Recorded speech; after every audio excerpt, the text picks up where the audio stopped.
This is the mausoleum at Frogmore, close to Windsor Castle, where Queen Victoria and Prince Albert the Prince Consort lie buried.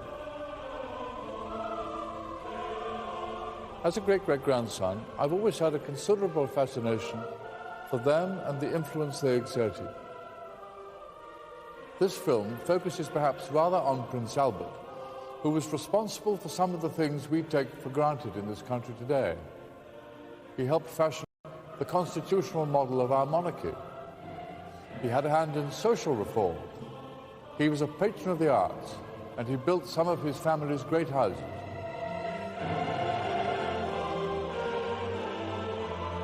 And above all, he was a staunch family man, deeply in love with Queen Victoria. When he died at the tragically early age of 42, his broken-hearted queen was left to mourn her husband for the remaining 40 years of her reign.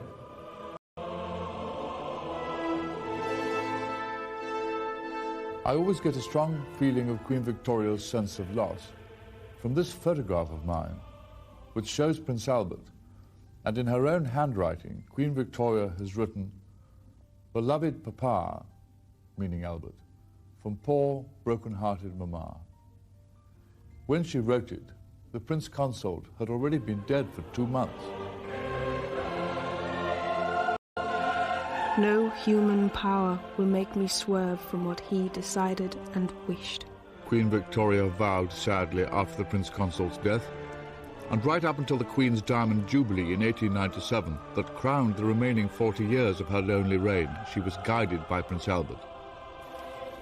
The man she had loved so passionately at the beginning of her life was now no longer at her side. But his legacy still lives on here in this country.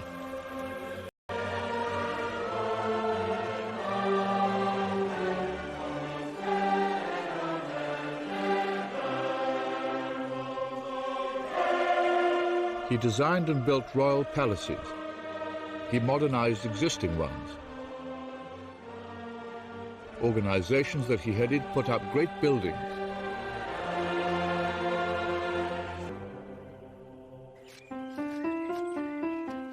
Before he was 30, Prince Albert designed and built Osborne House on the Isle of Wight as a romantic hideaway for the Queen and his family.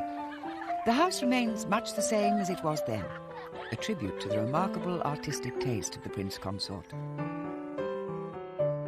The Queen wrote in her journal, the great diary she kept for 70 years. How happy we are here, and never do I enjoy myself more than when I can be so much with my beloved Albert and follow him everywhere. We have to remember that Queen Victoria was only 18 when she became sovereign. By the time she was 40, she was raising a family of 9 children, and still her responsibilities for her country and its colonies were enormous. She'd also survived a lonely and friendless childhood. As Queen, she'd grown totally dependent on Prince Albert. Victoria wrote, "Consequently, I owe everything to dearest Papa, Albert. He was my father, my protector, my guide and adviser in all and everything. My mother, I might almost say, as well as my husband. I had a very unhappy life as a child, had no scope for my violent feelings of affection, had no brothers or sisters to live with, never had a father." Princess Victoria's childhood was spent at Kensington Palace a few years after the Battle of Waterloo.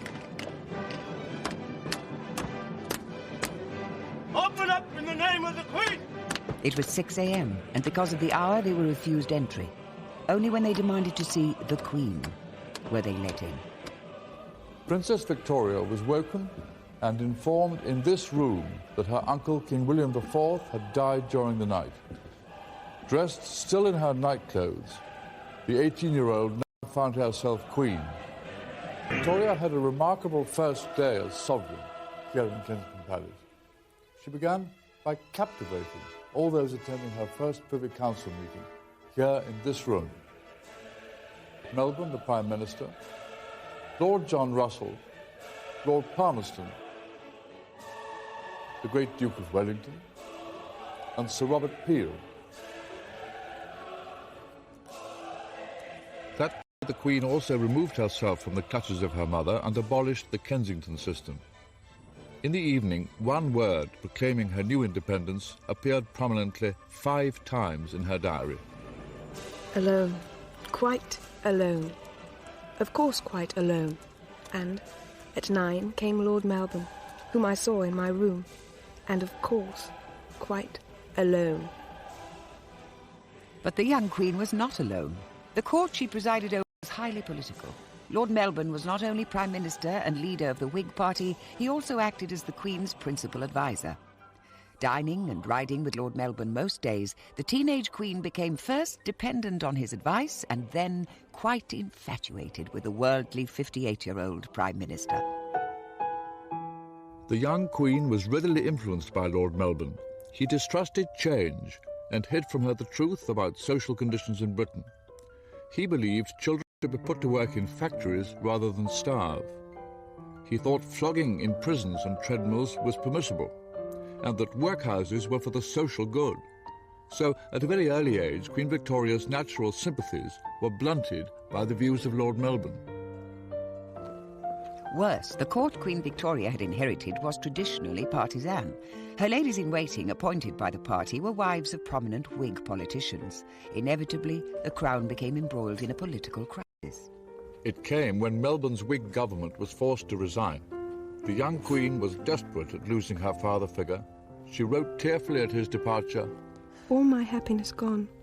That dearest, kind Lord Melbourne no more my minister. I sobbed and cried much. And the next day, at Lord Melbourne's final audience, I sobbed much, and kept holding his hand for some time fast in one of mine. I felt that in doing so he could not leave me. Then, in her grief, the young Queen behaved unconstitutionally. I could eat nothing. Wrote one line to the Duke of Wellington to request him to come. Instead of calling upon Sir Robert Peel, the leader of the opposition, to form the new government, the Queen asked another close friend, the powerful Duke of Wellington. The Queen was playing a dangerous political game to get her way. Wellington wisely declined. Ma'am, here is my list of cabinet appointees. The disgruntled Tory opposition leader Peel retaliated. And my request, ma'am, is that you remove your... But ma'am... The Queen was asked to replace her ladies of the bedchamber, many of whom had become personal friends, but all of whom were Whig supporters. the Queen adamantly refused. In the deadlock that followed, Peel said he could no longer form a government.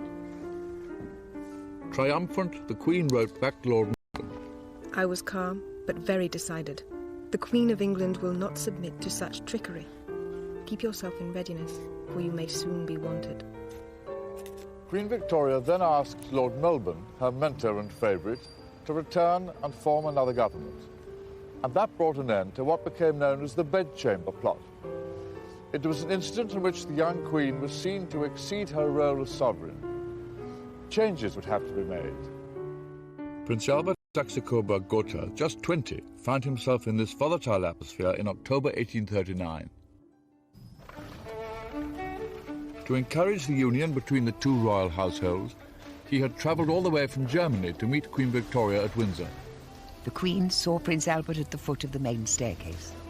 That night she wrote, It was with some emotion that I beheld Albert, who is beautiful. and then she went further. Albert really is so excessively handsome. Such beautiful eyes, an exquisite nose, and such a pretty mouth. A beautiful figure, broad in the shoulders, and a fine waist. In an instant, Queen Victoria had fallen hopelessly in love. By protocol, the Queen had to propose. Within 5 days, she had asked Prince Albert to marry her. Albert wrote, Dearest, greatly beloved Victoria, how is it that I have deserved so much love, such affection? Heaven has sent me an angel whose brightness shall illume my life. In body and soul, ever your slave, Albert. What started as an arranged marriage had been transformed and became one of the most important in British history. It took place in St. James's Palace in February 1840. But on the wedding day itself, the Times could only sneer about the young foreigner marrying the Queen. The Prince began diligently looking for roles that would enhance his prestige and influence. First, he turned his energies to reorganizing the antiquated royal household. But Prince Albert's most pressing concern was to ensure the monarchy stood once and for all above party politics. With the Queen now expecting a child, it was suggested that Prince Albert should replace Lord Melbourne and act as her principal advisor. He seized the chance. The Home Secretary, Your Majesty. From then on, he took notes of ministerial meetings and drafted all the Queen's government letters. I resolutely hold myself aloof from all parties.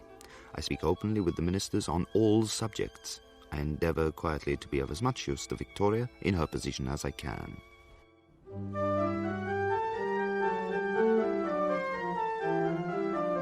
Sir Robert Peel was aware of Prince Albert's artistic talents and invited him to chair the Royal Commission to select pictures for the newly built Palace of Westminster. Albert was just 22. He had found a role at last as an energetic facilitator of great projects. At precisely this moment, a new form of picture, symbolic of the new technologies sweeping the country, appeared. Prince Albert was among the first to embrace the medium of photography. Prince Albert at 23, one of the first photographic portraits ever taken in Britain. And Queen Victoria at the age of 25 with her eldest daughter, the Princess Royal, in 1844. And here's another one of Prince Albert as a mature 29-year-old. By now he was becoming an innovator, determined to come to grips with the great industrial age sweeping Britain.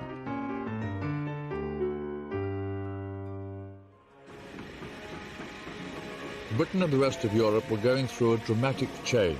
The Industrial Revolution was producing great factories and railways. But alongside that came another kind of revolution, social unrest. As people's earnings and rights increased, so did their aspirations. But living conditions in the centres of work did not keep pace.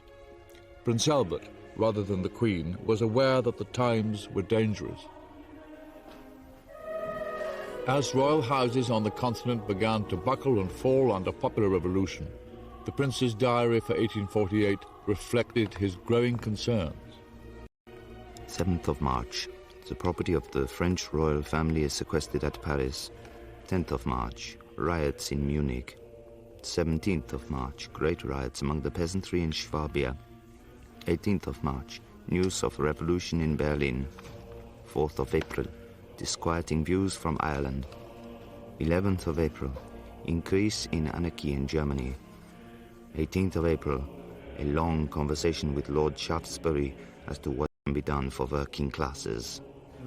The view of the great social reformer Lord Shaftesbury was that Prince Albert should use his increasing power and prestige to put himself at the head of all social movements in art and science, and especially of those movements as they bear upon the poor, and thus show the interest felt by royalty in the happiness of the kingdom. Lord Shaftesbury suggested that Prince Albert view a new type of housing that was being built in London for workers. Fit neither for man nor beast. Shaftesbury then asked him to chair a meeting of the Society for Improving the Condition of the Labouring Classes, a new organisation building experimental mass housing. I have just come from the model lodging house, the opening of which we celebrate this day. And I feel convinced that its existence will, by degrees, cause a complete change in the domestic comforts of the labouring classes. It will show to those who possess capital to invest that they may do so with great profit and advantage to themselves, at the same time dispensing those comforts to the poorer brethren. Prince Albert decided to put the royal family to work. Against a background of demonstrations by the Chartist movement, the milder reflection here of the republicanism sweeping Europe, the royal family was seen increasingly among their subjects. The prince himself took a number of roles as president of charitable and educational organizations, opening new hospitals and libraries. He tried to convey his genuine social concerns to the Queen. In April 1848, the Chartist movement expected to march on Parliament with 500,000 men, but only 23,000 turned up. Prince Albert wrote, "We had our revolution yesterday, and it went up in smoke. The law was victorious. I hope this makes a good impression on the continent." Despite events elsewhere, the Crown, it seemed, had never been more popular, and to give the Queen and her family more security and privacy, Prince Albert had built Osborne House, a country retreat on the Isle of Wight. Dispensing with architects and working with expert builders like Thomas Cubitt, Prince Albert found time to design and supervise the building of Osborne House himself. Its conception tells us much about the prince's ideas for fusing art with modern technology. This is the drawing room used by the Queen and her family after dinner. The Prince Consort had designed it in an L shape so that the Queen and her guests could sit here, undisturbed by the gentlemen playing billiards in the other part of the room. Queen Victoria actually played billiards herself here sometimes in the afternoons. Osborne was above all a family home, and by 1857 all 9 children of the royal couple had slept in this nursery.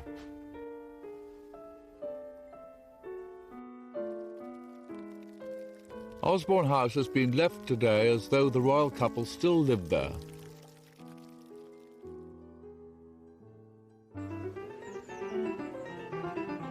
Prince Albert laid out the park.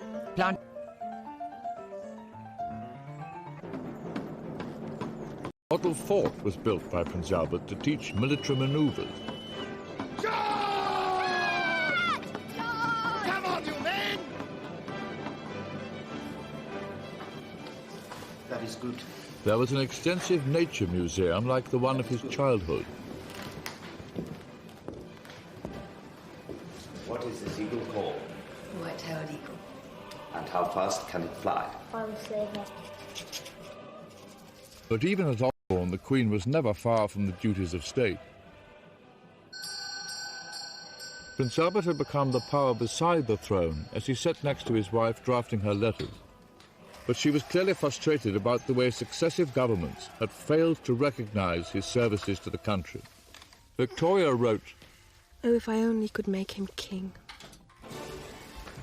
To compensate, the Queen had a second door made leading into the council room at Osborne so that they could enter simultaneously for council meetings.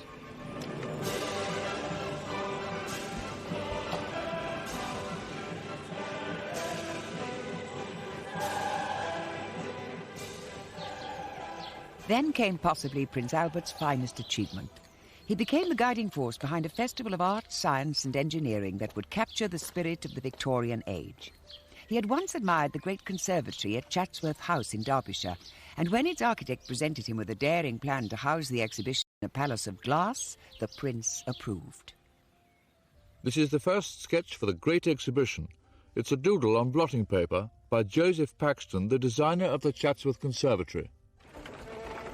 At the start, the great project hit difficulties, many of the objections coming from establishment enemies of the foreign prince. The Royal Commission that the Prince chaired had 2 aims. It recognised the worldwide supremacy of British industry, but believed it could be further improved by exposing it to superior design from abroad. So by making the exhibition international, the Commission created a showpiece for free trade. This was strongly opposed by protectionists within the government. It was a question of whether this exhibition should be exclusively limited to British industry. Particular advantage to British industry might be derived from placing it in fair competition with that of other nations. Then there was a problem of finance. The government declined to contribute, so the cost of £108,000 was raised by public subscription. The Queen and the Prince provided £1,500. There was opposition to the use of the Hyde Park site. Led by a vociferous MP, claims were made that too many trees would have to be felled. So instead... At present I am more dead than alive from overwork. The opponents of the exhibition work with might and main to drive myself crazy. On completion, the Crystal Palace covered 16 acres, was 3 times the length of St. Paul's Cathedral, and made up of 293,000 panes of glass. It had been put up from scratch in 6 months. But 100,000 exhibits had still to arrive from Britain and the 4 corners of the world for the opening in May 1851. Everybody is occupied with the great day of tomorrow, and my poor Albert is terribly fagged. Terrible trouble with the arrangements for the opening.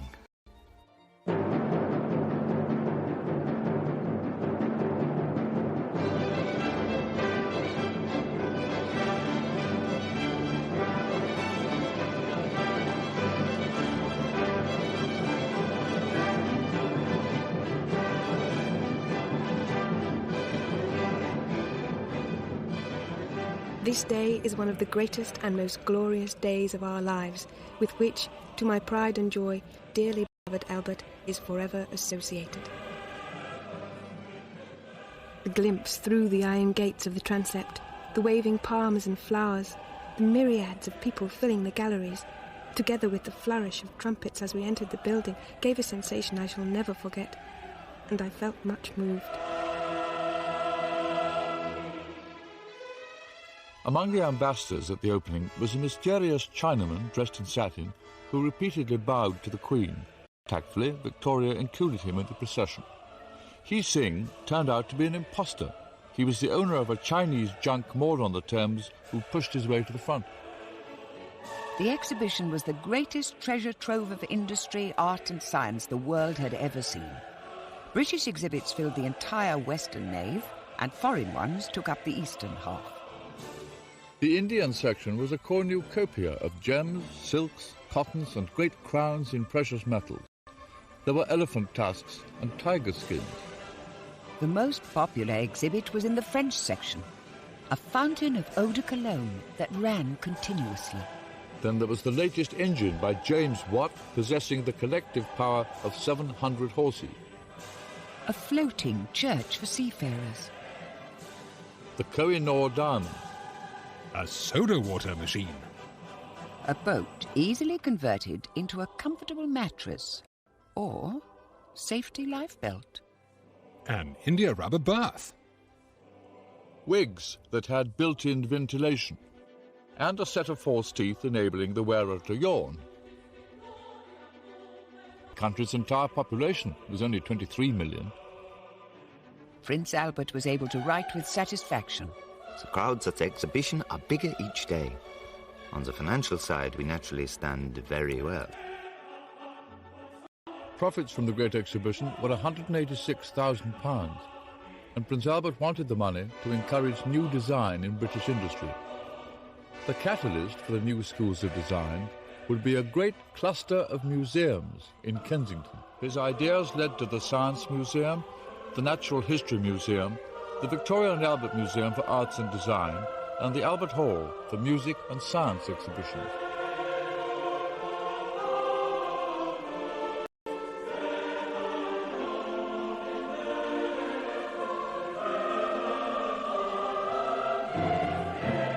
Although they weren't completed in his lifetime, the museums remain Prince Albert's greatest legacy to this country.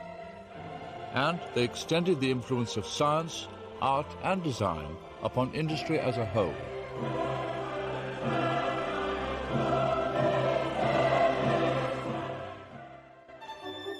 An event in February 1849 confirmed once again the Queen's need for more privacy and security.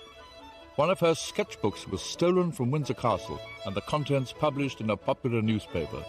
The Times thundered, Let the Queen of Great Britain be able to sit down to her piano or sketchbook with the same security against intrusion as any other lady in the land. At around this time, the royal couple acquired the Balmoral estate in Scotland. Its remote location was deliberately chosen to shield the Queen from repeated intrusion by the London press and to ease the prince's increasing exhaustion. Instead, of course, Prince Albert demolished the old castle and in 3 years designed and put up a new one, the Balmoral of today. He wrote, The new house is up 1 story, and with its dressed granite, promises to present a noble appearance. The work is terribly hard. The Queen wrote, Every year my heart becomes more fixed in this dear paradise, now that all has become my dear Albert's own creation, own work, own building, own laying out, as at Osborne. Balmoral was the couple's favourite place of escape. They revelled in the healthy climate and scaled the great surrounding hills. Highland life really captured their imagination, and they became a little bit more Scottish on every visit. Just as Prince Albert had helped introduce the German Christmas to Windsor, so at Balmoral, the royal couple lived out the romantic Scottish image of tartans, kilts, along with Carl Haag.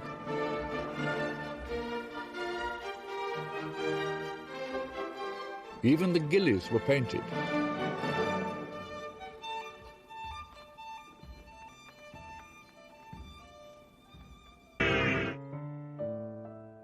Balmoral was always in form, and it was here that Queen Victoria appears to have made up for the childhood she'd missed. It was wonderful not seeing a human being, nor hearing a sound, excepting that of the wind, or the call of the black cock or grouse.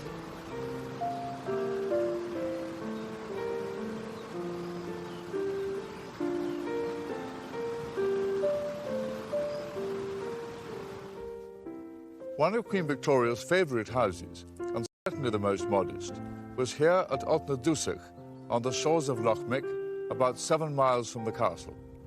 There were 2 Gillies cottages, and when the family wanted to be informal, they came and stayed here on one side, which was joined by a covered passage to the other cottage where the servants were. The Queen wrote, With the washing and cooking and everything going on in a line with one's own dwellings. Court painters recorded the Queen fishing and stalking deer. She was taught by local tenants. A salmon was speared here by one of the men, after which we were very successful, 7 salmon being caught, some in the net and some speared.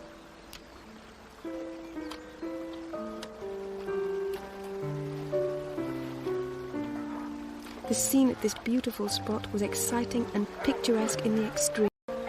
I wished for Landseer's pencil. Idyllic Landseer paintings captured life at Balmoral for the royal couple, and the normally restrained Prince Albert became more lyrical in his writing. We have withdrawn for a short time into a complete mountain solitude, where one rarely sees a human face, where the snow already covers the mountain tops and the wild deer come creeping round the house. I, naughty man, have also been crawling after the harmless stags, and today I shot 2 red deer.